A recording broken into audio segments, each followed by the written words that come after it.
कागचेष्टा बकुलध्यानं श्वाननिद्रा तथैव च अल्पाहारी गृहत्यागी विद्यार्थी पंचलक्षणम। तो कह रहे हैं कि इस श्लोक के अनुसार बच्चों को तो कुछ सिखाना चाहिए, इन गुणों को विकसित करने हेतु तो प्रेरित करना चाहिए, मार्गदर्शन दीजिए। ये आप लोग भी छोटे रहे होंगे तो इस तरह की बातें घर वाले या स्कूल वाले लोग बोलते रहे होंगे। जो अच्छा विद्यार्थी होता है उसमें ये सब बातें होती है। कागचेष्टा माने कौवे की तरह लगा रहता है। कौवे की तरह वो लगा रहता है कि सफलता नहीं मिलेगी तो लगा रहूंगा। बकुल ध्यानम, जो बगुला होता है उसकी तरह वो ऐसे ना खड़ा रहता है बिल्कुल निश्चल कि जब तक मछली नहीं मिल जाएगी हटूंगा नहीं यहाँ से। श्वान निद्रा, कुत्ते की तरह सोता है। कुत्ता सो रहा होता है कुछ करी तो फट से उसकी नींद खुल जाती है। तो अल्पाहारी और गृह त्यागी, और कम खाता है और घर में नहीं पड़ा रहता, माने गुरुकुल में रहता है। तो ये विद्यार्थी के लक्षण होते हैं। तो कह रहे हैं कि क्या बच्चों में ऐसे सद्गुणों का विकास करना चाहिए, ये पूछ रहे हैं आशुतोष पटेल जी। ये सब आ जाता है, ये सब आ जाता है, ये सब आ जाता है जब जो आप पढ़ रहे हो उससे प्रेम होता है। फिर अपने आप नींद नहीं आती, फिर उसको बताना नहीं पड़ेगा कि कुत्ते का उदाहरण लो, अपने आप ही उसको नींद नहीं आएगी। और श्वान को तो नींद इसलिए नहीं आती क्योंकि प्रकृति ने उसको ऐसा बनाया है। विद्यार्थी को नींद इसलिए नहीं आती क्योंकि प्रेम ने उसे ऐसा बनाया है। अब प्रकृति के कारण आपको नींद ना आए वो एक बात है, और प्रेम के कारण आप अपनी नींद को जीत लो बिल्कुल दूसरी बात है। काग चेष्टा, अब बिल्कुल ये भी हो जाता है। जब प्रेम होता है तो फिर चेष्टा अनंत हो जाती है। वो तो कि शरीर का अंत हो सकता है लेकिन चेष्टाओं का अंत नहीं होने दूंगा क्योंकि प्यार है। तो विद्यार्थी का मतलब वो जिसको विद्या से प्रेम हो गया है, जिसके पास अब कोई अर्थ नहीं बचा। अर्थ माने स्वार्थ, कामना। जिसके पास अब कोई और अर्थ स्वार्थ कामना नहीं है, बस एक है विद्या, तो उसे कहते हैं विद्या अर्थी। विद्या के अलावा उसे कुछ नहीं चाहिए। यही प्रेम की बात होती है। एकाग्रता इसको ही बोलते हैं, वन पॉइंटेडनेस। एक चीज है उस पर दिल आ गया है, उसी के साथ लगे हुए, फिर आप अपने आप गृह त्यागी हो जाते हो। उसी अर्थ में कि जो घर जा रहे आप ना चले हमारे साथ।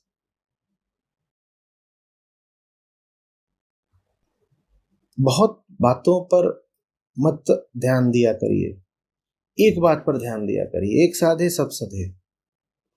बच्चा कुछ अगर पढ़ रहा है तो उसे बताइए कि वो पढ़ना उसके लिए क्यों जरूरी है। उससे पूछिए कि तुम इतिहास पढ़ रहे हो, इतिहास क्यों पढ़ रहे हो, अच्छा बताओ इतिहास क्यों पढ़ना चाहिए। हमें पता ही नहीं होता हम इतिहास पढ़ क्यों रहे हैं। अच्छा गणित पढ़ रहे हो, क्यों गणित सीखनी है जरूरी, बताओ। अंग्रेजी पढ़ रहे हो, अंग्रेजी क्यों पढ़ाई जा रही है, क्यों पढ़ना चाहते हो। कोई औचित्य नहीं है तो क्यों पढ़े अंग्रेजी। और औचित्य समझ में आ गया तो फिर पढ़े बिना रहा ही नहीं जाएगा। प्यार बहुत बड़ी बात होती है, सबसे बड़ी ताकत। हम उस ताकत को कभी जगाते ही नहीं। जो सबसे बड़ा बल हमें उपलब्ध हो सकता है, हम उस बल से बिल्कुल वंचित रह जाते हैं। प्यार से बड़ा बल नहीं होता। वो सब करा देता है। इश्क नचाए जिसको यार वो फिर नाचे बीच बाजार। और वो गजल है ना वो अभी कि तुम भी ऐसे हो जाओगे जब इश्क तुम्हें हो जाएगा। जब इश्क हो जाता है तो सारे सद्गुण अपने आप प्रकट होने लग जाते हैं। ये प्रेम की महिमा है। जो आप सोचते थे आप कर ही नहीं सकते, प्रेम में आप वो करने लग जाते हो। सब लग जाता है। बकुल ध्यानम भी हो जाता है, श्वान निद्रा भी हो जाती है, काग चेष्टा भी हो जाती है, सब होने लग जाता है। जादू होने लग जाता है। जो बहुत खाते थे उनका खान पान छूट जाता है। जो बहुत सोते थे उनकी आंखों की नींद उड़ जाती है। जो बहुत डरते थे वो एकदम निडर अभीत हो जाते हैं। जो बहुत बोलते थे वो चुप हो जाते हैं। जिनके मुंह में जबान नहीं थी वो बोलना सीख जाते हैं, सब हो जाता है। तो ये सद्गुण वगैरह का विकास मत करिए। अहंकार को सद्गुण नहीं चाहिए, अहंकार को प्यार चाहिए, वो उसी के लिए मरा जा रहा है। समझ रहे बात को? आपकी जिंदगी में समस्या ये नहीं है, आपकी मेरी किसी की जिंदगी में समस्या ये नहीं है कि सद्गुण वगैरह नहीं है, या जैसे पिछले प्रश्नकर्ता पूछ रहे थे कि कौशल की, अनुभव की कमी है। सद्गुण कौशल इनकी बात नहीं है, छोटी चीजें ही आ जाती हैं। इनको तो मैं बोलता हूँ ऑन द जॉब लर्निंग। लग जाओ, सीख जाओगे। पर लगा जाता है प्यार में। हमारी जिंदगी में कमी सद्गुण की नहीं है, इश्क की है।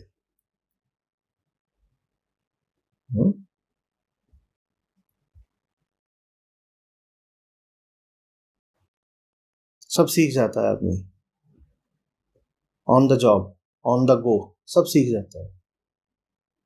प्यार होना चाहिए, जो कर रहे हो उससे प्यार होना चाहिए, सारे कौशल विकसित हो जाते हैं। स्किल की प्रॉब्लम थोड़ी है। कह रहे हैं कि आप अपने हर सत्र में समझाते हैं कि गीता हमारे तभी काम आएगी जब हम अर्जुन की तरह बड़ी और सही लड़ाई चुनेंगे।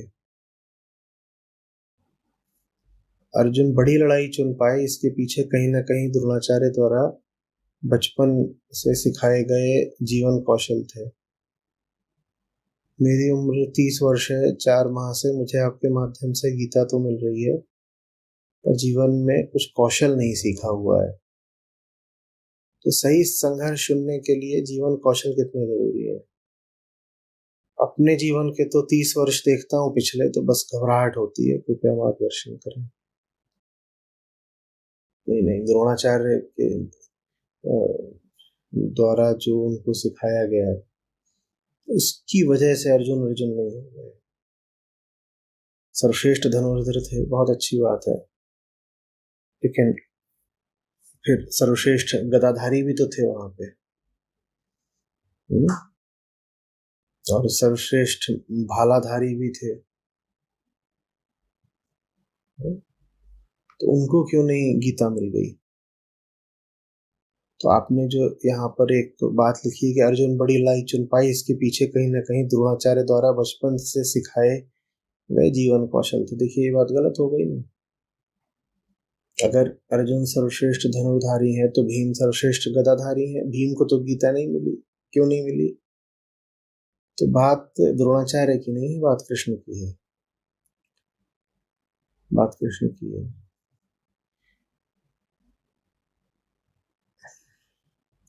सही लड़ाई आप चुन पाए, इसके लिए जरूरी है कि आपके जीवन में कोई कृष्ण जैसा हो और आप उससे भाग न जाए।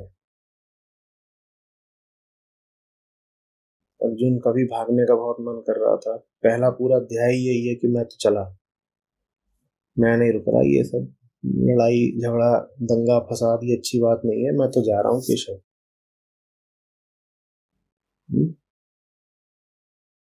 कृष्ण के सामने रुक जाएंगे तो कृष्ण आपसे सही लड़ाई लड़वाएंगे। और जो कह दे कि बड़ी लड़ाई का तो मेरे जीवन में कोई स्थान नहीं, कोई उपयोगिता नहीं, फिर उसको गीता नहीं मिलती है। अभी 4-5 दिन पहले ही वो यूट्यूब पर आया है ना कि मच्छर ही मारने हैं तो टैंक का क्या करोगे।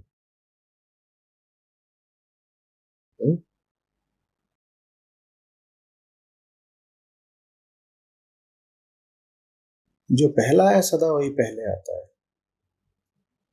कृष्ण पहले आते हैं और कृष्ण आपका परिचय फिर बड़े युद्धों से करवाते हैं। और जो बड़े युद्ध को पीठ दिखाएगा वो गीता नहीं पाएगा।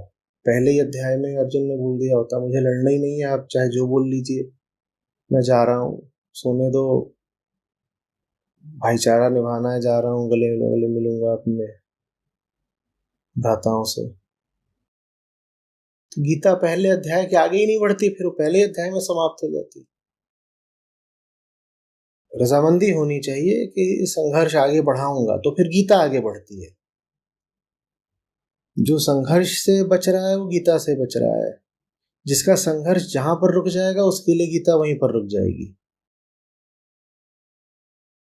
है ना। आप लोग सब मेरे साथ हैं गीता श्रृंखला में। आप लोगों से भी कहता हूं, संघर्षों को कहीं पर विराम मत लगा देना, आपकी गीता को वहीं पर विराम लग जाएगा। थोड़ा जान लगाना सीखो, थोड़ा धक्के खाना और धक्के मारना सीखो, थोड़ा भिड़ना सीखो। और भिड़ा तो अंधेरे और अधर्म से ही जाता है ना। जहां अंधेरा देखो, जहां अधर्म देखो, वहां पर थोड़ा सा पांव जमाना सीखो। जैसे कहते हैं ना, लठ गाड़ कर खड़े हो जाना, लठ गाड़ना सीखो, भागना नहीं। जो भाग गया उसकी गीता उसी जगह उसी क्षण रुक गई।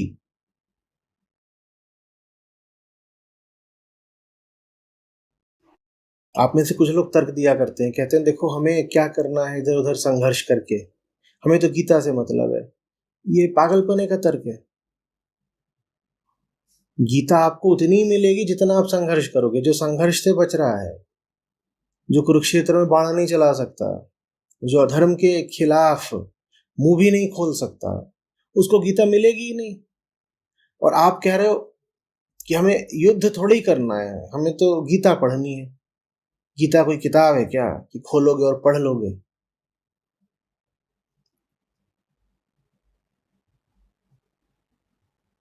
गीता वो औषधि है जो चोट के माध्यम से ही मिलती है। जो चोट खाने को तैयार नहीं होगा उसको वो औषधि भी नहीं मिलेगी। गीता कोई किताब थोड़ी है कि हम तो किताब पढ़ने आए हैं, हमें गीता पढ़नी थी इसलिए हम आचार्य जी के पास गए। ये वक्तव्य विक्षिप्तता का है कि हमें तो गीता पढ़नी थी तो आचार्य जी के पास गए। गीता आपको अर्जित करनी पड़ती है, मेरे पास आने भर से आपको नहीं मिल जाएगी। अपने जीवन में थोड़ी वीरता, थोड़ा साहस दिखाना पड़ेगा। जहां अधर्म है वहां जूझना पड़ेगा।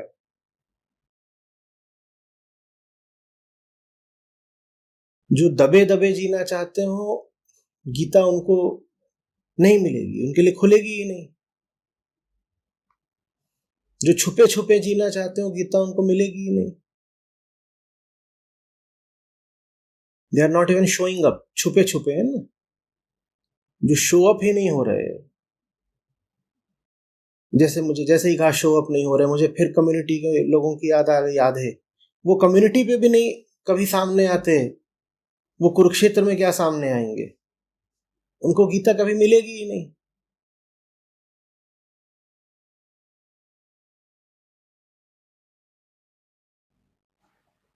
हम्म? बात इसकी नहीं कि आपके पास कौशल कितना है, बात इसकी है कि आपके पास कलेजा कितना है। अर्जुन के पास कौशल कम भी होता तो भी कृष्ण का सानिध्य उन्हें लड़वा देता। और अर्जुन का जितना भी कौशल था वो पूरा पड़ा था क्या? भीष्म को अपने कौशल से हरा पाए थे अर्जुन? द्रोण को अपने कौशल से हरा पाए थे? कर्ण को अपने कौशल से हरा पाए थे? जितने भी उनके महारथी थे, किसके सामने अर्जुन का कौशल काम आ गया था? और अंत में दुर्योधन को भी अपने कौशल से हराया था क्या भीम ने? और स्वयं बिना पूछे ताछे, बिना सलाह करे प्रतिज्ञा कर बैठे थे अर्जुन की, मार दूंगा जयद्रथ को, नहीं तो खुद ही जान दे दूंगा।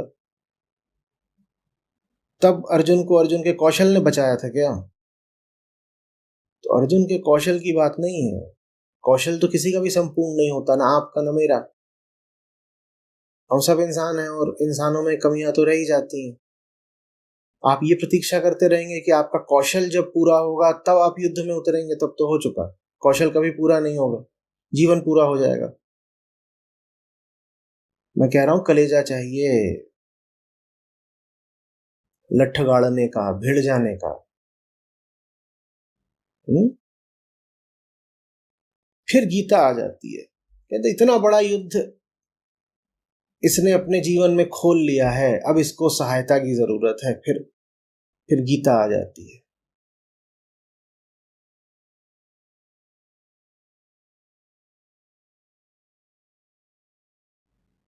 संसार का गणित कहता है पहले तैयारी करो फिर युद्ध में उतरो।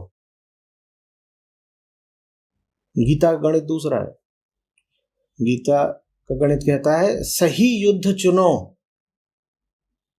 फिर मैं तुम्हें मिलूंगी। गीता का गणित कहता है तुम सही युद्ध कर लो, फिर मैं तुम्हें मिलूंगी और मैं तुम्हारी तैयारी करवा दूंगी। और आपका गणित कहता है नहीं नहीं, पहले रुको, पहले अच्छे से तैयारी वैयारी कर लो, तैयारी वगैरह पूरी हो गई और जब अपने आप को प्रमाणित कर लो तैयारी पूरी हो गई, तब कहोगे अब मैं युद्ध में जा रहा हूं। तैयारी कभी पूरी होगी ही नहीं, आपको युद्ध से बचने का बहाना मिल गया।